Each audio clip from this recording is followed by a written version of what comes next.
What's up, everybody? It's showtime. Hey, we are YouTube Live, and I thank you. I thank you so much for joining us today on our Everything Phoenix channel, guys. We are putting out weekly lives for everybody and all our listeners to make sure they're fully informed on the real aspects of what is going on with the Phoenix housing market relative to the local Phoenix economy, relative to the national economic news. Okay. So that's what we're all about here, bringing you meat and potatoes. Because I say all the time, guys, I'm originally from Nebraska, so that's what we're all about.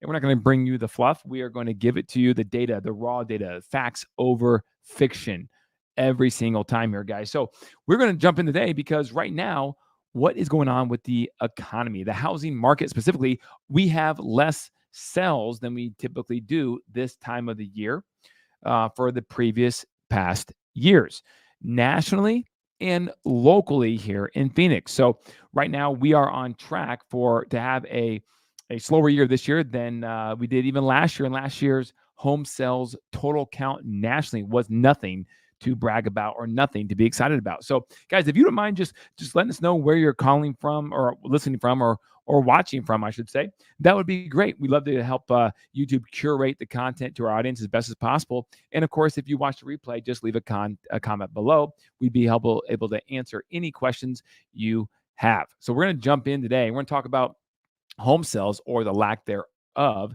And even though we had this interest rate decline, how is that truly affecting the housing market, especially locally? How is that affecting the housing market? That is an important aspect because everyone just thinks just because there's a interest rate decline, magically we're going to have all these home sales popping up here and there. But the problem is that the average home buyer or home owner, has a rate still under 4%. That is the issue. And so what is that magical interest rate in which a home buyer that has a interest rate at 4% or below will trade that interest rate for a house they like better and therefore get a higher interest rate on the new mortgage? Well, we think that number in Phoenix is 5.75.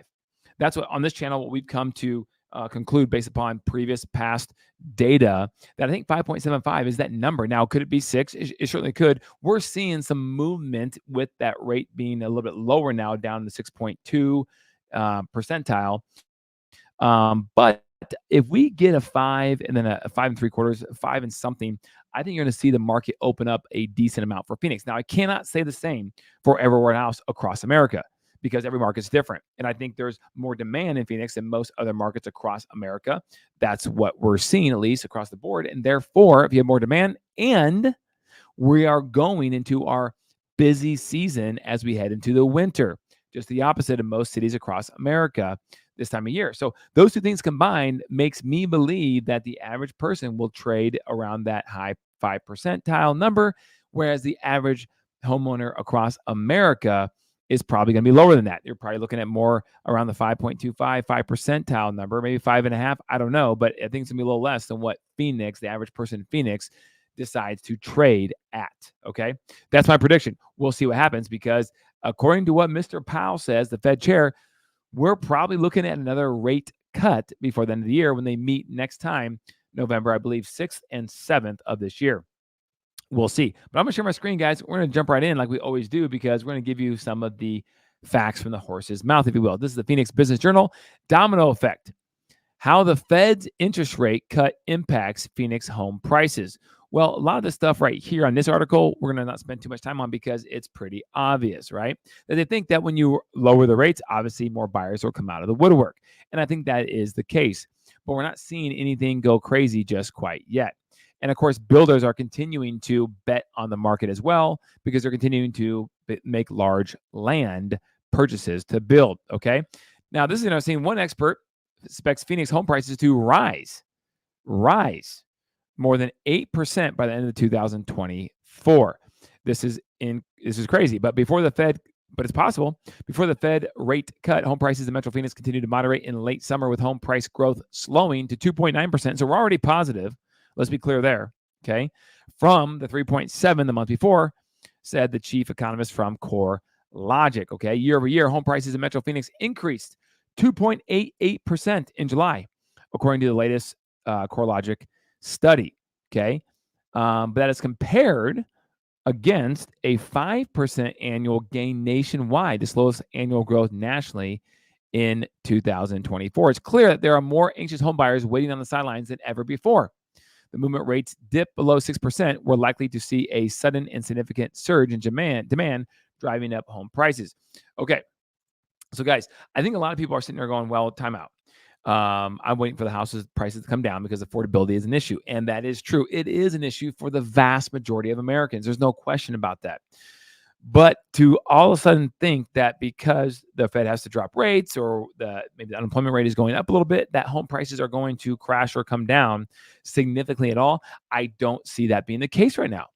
You have to understand that what I think a lot of people don't really realize, that we're already up nationally 5% across the board nationally. And Phoenix is, I would argue, based on the data, is in the top 20, 25 of those markets across America. So you are going to see most likely, I would say, an appreciation of probably at least that 5%. Right now, we're below that overall for the Phoenix area, but I wouldn't be surprised if we at least get there and potentially a little more, especially with the rate cuts, and especially if you combine another 25 basis rate cut at the end of this year in November, and you combine that with the beautiful weather and temperatures we'll finally start having here come November. So I think that combined is going to be a powerful force for the Phoenix housing market. Okay. Now, go back to my screen. Here, let's go to another article from the Phoenix Business Journal. U.S. vacation home markets have slowed. Here's why demand is down. Well, again, this is going to be pretty much a lot of the same. Okay. It's because of, you guessed it, interest rates. I know. But here you go. The typical home in a so-called seasonal town, places where there tend to be a lot of second homes, sold for $589,000 in August, up 4.1% from a year earlier. So now seasonal homes are going up as well. That compares with the $437,000 it costs for homes in non-seasonal towns, which is up 4.7%. So non-seasonal towns, the market's up 4.7%, and in seasonal towns, it's up 4.1%. So, but look at the delta, guys. The delta there between the seasonal average home and the non-seasonal towns average home, that price is what? That's about $150,000 approximately difference in the price. So obviously the places with the nicer weather and these places where people go for seasonal homes, second homes, have higher price points. This is not rocket science. This is nothing new. We know this, but yet they are slowing down. I think they said right now, the number I believe is 13%. Here we go. So often vacation or investment homes for those who already own a primary residence, they dropped 13% in August. Rate lock for mortgages dropped 13% in August. That's more than twice the drop observed among primary homes and the lowest level since March of 2016 for buying seasonal secondary homes. This is pretty crazy. Some home buyers are reconsidering second home investment benefits because they are going elsewhere, because obviously it's getting more expensive to own a second home. Here you go. Homeownership costs continue to soar. And a lot of that has to do with not just price appreciation, but also insurance, guys. Insurance has gotten out of line. What do you guys think about this? Should I do a YouTube live or video just on insurance alone? I think I'm going to. So whether or not you comment below, maybe I'll do that. But if you really want me to do that, shoot me a DM, comment below. Let me know your thoughts on that, because insurance is an interesting thing. And I have a lot to say on that. I've done a lot of research on as to why, outside of the obvious, these prices continue to increase. And is there any slowdown in sight? Stay tuned to our YouTube channel for that in the future. Okay.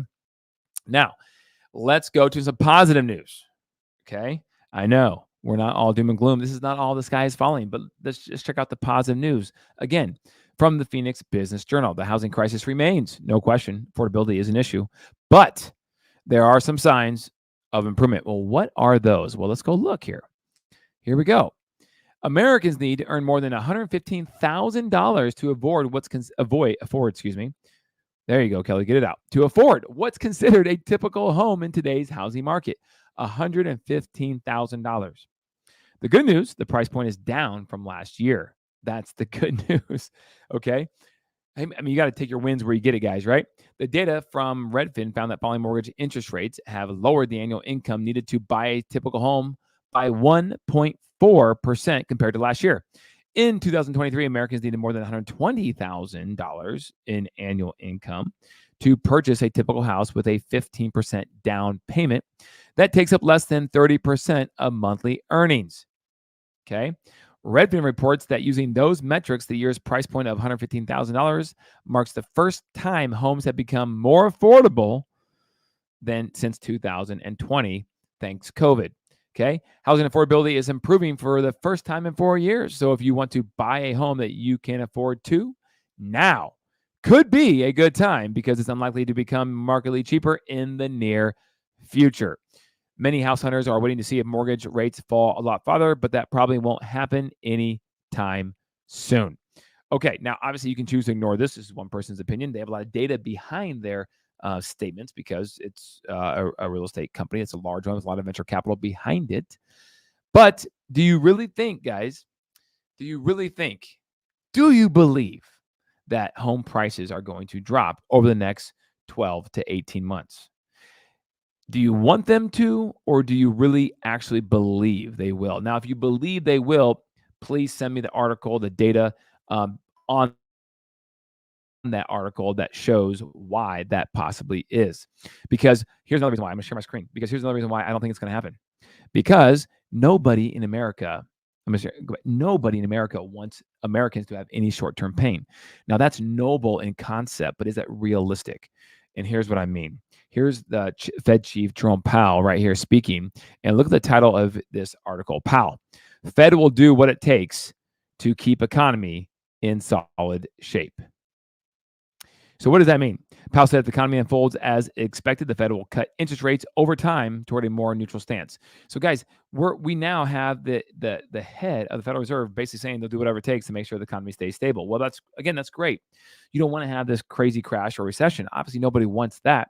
But sometimes when you overdo it one way, you need that to get back to equilibrium and balance. And sometimes when you artificially try to manipulate that, which we've been doing as Americans here in our government for quite some time now, it may not end up rosier in the longer term. It could be worse, although in the short term, it will be better. So that all being said, I don't see the government allowing housing to continue to spin out of control. I don't think they're going to allow people's equity to get eroded. I just don't think it's going to happen. I think a lot of people, Americans, are sitting a lot of equity. Americans feel good about themselves. Americans have high net worth, more so than now than ever, if you're a homeowner, because of equity of house appreciation, especially since COVID. And so I don't think the Fed, the government, wants Americans to have that equity eroded if they can help it at all. Now, obviously, 2008, 2009, they couldn't help it. Everything went bankrupt, and we are in really, really tough time. But now it's not the same issue. We are not going to see that. And if we do start getting a decline, I think the Fed's going to do what they can to minimize that decline to where maybe it should correct 15, 20% in housing prices, and it will only correct 5 to 6%. I think that's probably what we're looking at. So outside that, I think rates coming down and fluctuating could manipulate this thing as such to where prices just don't go down very much, especially in markets across America where there's a lot of demand. And there still is a lot of demand in Phoenix, albeit supply has continued to increase. And what I mean by that is, let's go to the Cromford report. You guys see right here that right now the Cromford market index is at 95.2. And we know a balanced market is 95.2.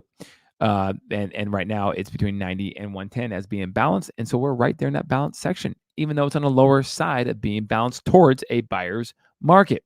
That trend is your friend, and the trend is going in that direction. So if you are thinking about buying, I think it's one more reason why you should seriously consider doing it, because a trend is your friend. This trend will not continue for very much longer, in my humble opinion.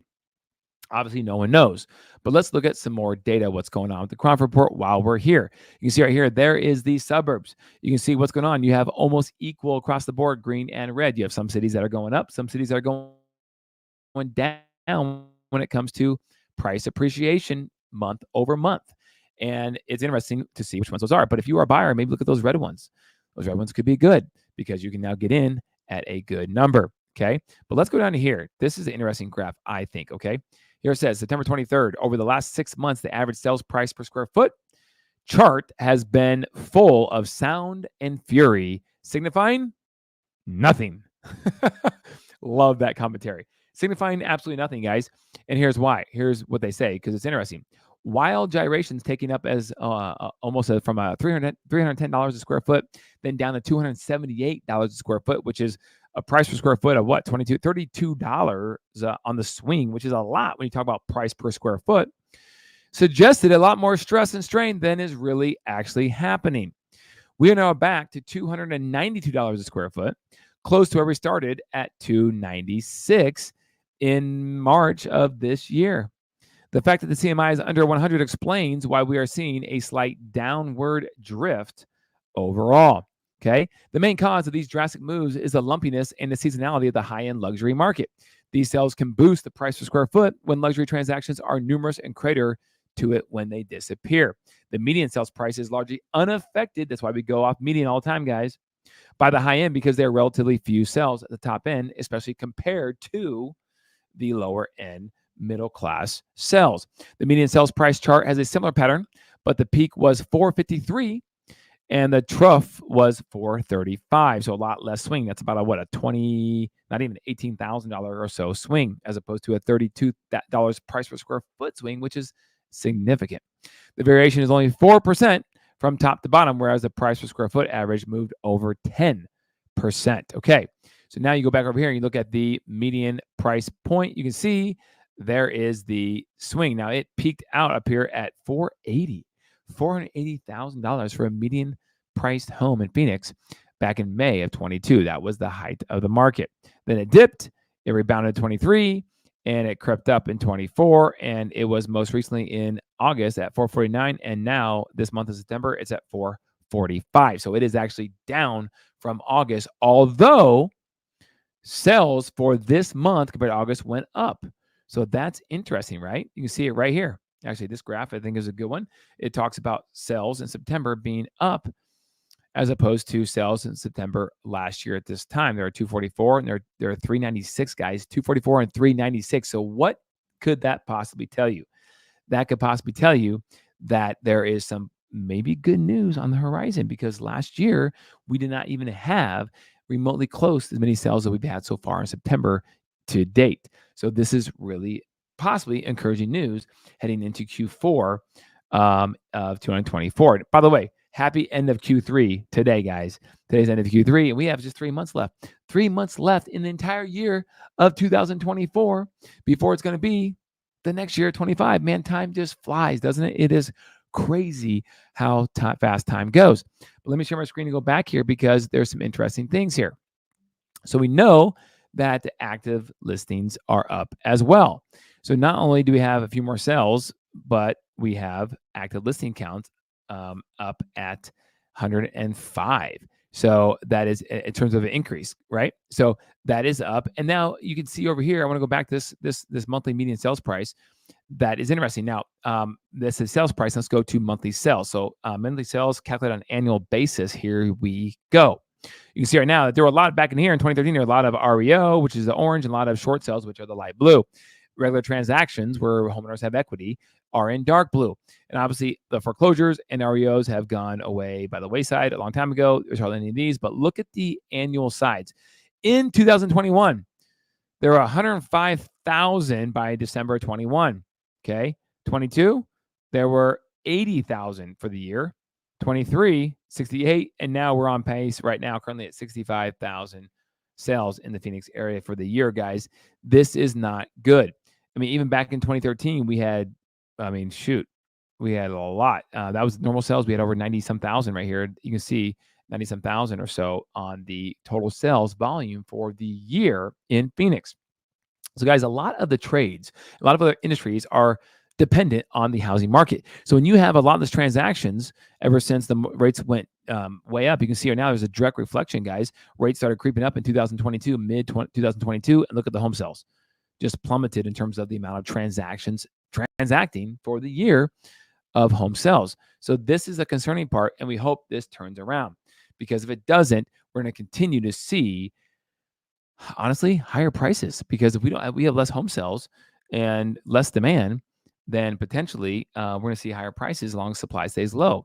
If supply, though, changes to be more like this, right here, where it increases and that increase trend continues, which it's possible, then you're going to start seeing, obviously, home prices start to come down. But as of right now, all signs point that home prices will continue to actually uptick in Phoenix a little bit towards the end of the year, especially with these potential Fed rate cuts in November. Okay, now going back to the screen here, you can see that here's a housing market prediction from U.S. News and World Report for the housing market predictions. So next 5 years, what will they look like? If you were interested in that, here you go. Key takeaways. Home sales will remain constrained as long as there are mortgage rates that are above 6%, but are expected to rise as mortgage rates and inflation decline. Home prices will mostly hold their value in the short term due to a lack of supply, but that could vary between markets due to local fundamentals, of course. Rental growth should flatten out as more supply hits fast-growing markets, but will rise faster for single-family versus multifamily. So maybe you should think about being a single-family investor. Mortgage rates will likely range between 6 to 7% unless there's a recession, but short-term lending rates will start gradually falling by late 2024, which will then be a good thing for the Phoenix market or any market in which you have more demand than others. Okay.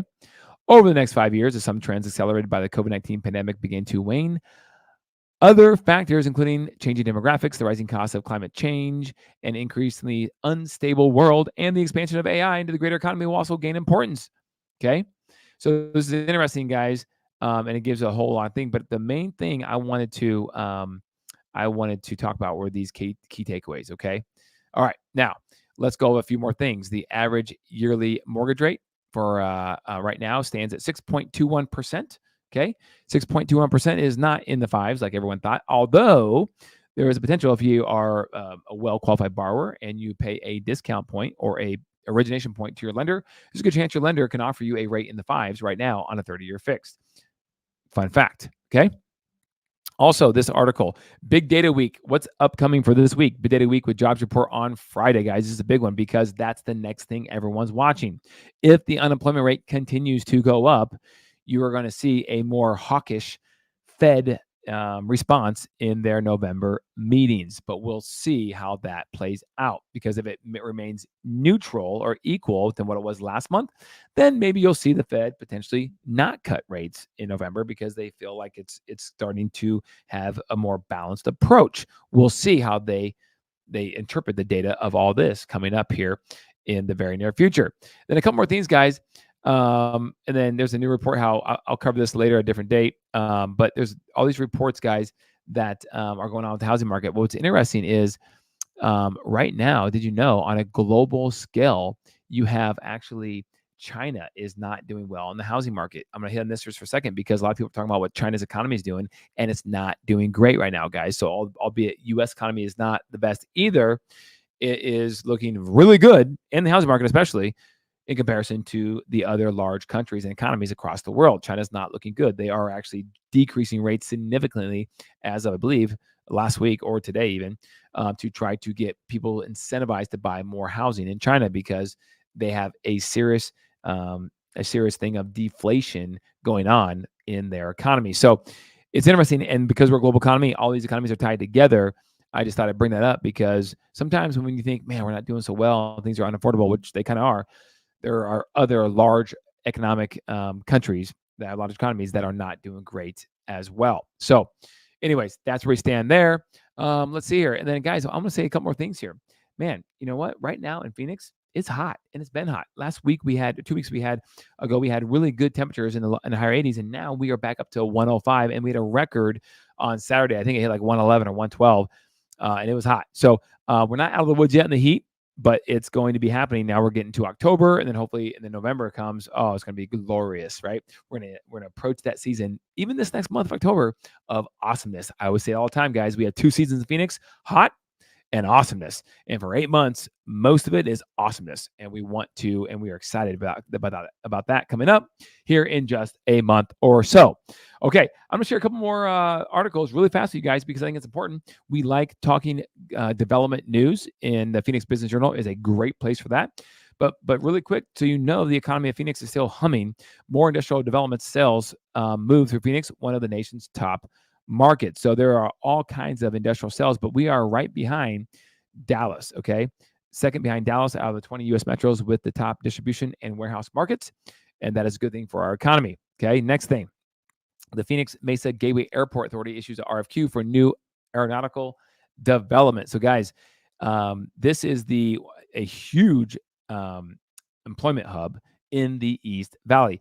This airport is growing quickly into a major employment hub for the Phoenix Metro for both aeronautical and non-aeronautical companies, and is home to some 25,000 workers as big companies like Virgin Galactic, Gulfstream, and Energy Climate Systems make major capital and workforce investments on the airport land around the Mesa Gateway Airport. So big deal happening right there. And then two more quick articles, and we'll wrap this up. Northrop Grumman, which is a Chandler-based company right here in the Southeast Valley, just got a contract to build these missiles to intercept, obviously, incoming missiles that they will use, not just for our military, but I assume for other militaries across the globe, because they usually sell this stuff, right? And last but not least, on a fun note, college football is in full swing. And my man, Kenny Dillingham, the head coach of ASU, is on this article, but also in general, the Arizona State University is saying that with ASU being in the Big 12, which is a new conference, they were previously in the Pac 12, you're looking at new markets that for tourism that are targeted. And we think it's going to bring a lot more tourism to the Tempe and Phoenix area as people travel from these cities that traditionally had never played or consistently don't play ASU. And now they will be during their normal schedule. So it's going to see a lot of tourism that I think is going to pick up because of a conference switch by Arizona State University, and specifically football. So guys, this is awesome. I really enjoyed my time with you here today. We covered a lot. Hopefully you got value of what we talked about here today. And if you have any questions at all, call me at 480-660-5974. I'd love to sit down with you guys for 15, 30 minutes, whatever you want, to discuss everything Phoenix and how we can help you decipher all the minutia to get through the facts and the fiction of what's going on in the housing market and how you can best prepare you and your family for the future. Until next time, see you next Wednesday, Phoenix. Keep it classy.